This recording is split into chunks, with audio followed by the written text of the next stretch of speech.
lifting it up. This is exaggerating it, pushing it, lifting. So I'm applying pressure this way, bringing it back. Applying pressure, bringing it back. I'm only applying pressure on that away stroke. And just holding that angle. You know, that's the most important part, the water across the stone, right?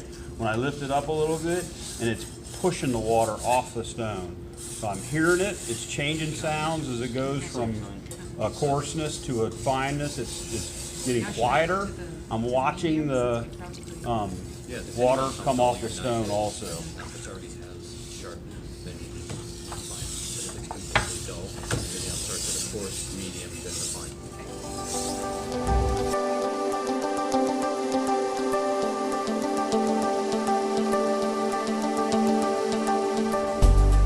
Back to a point that we're going to create from here. There's no magic to add metal to it, right? So when you get rounded, then you need to bring it back to a point that's going to meet at the top of that where it was rounded.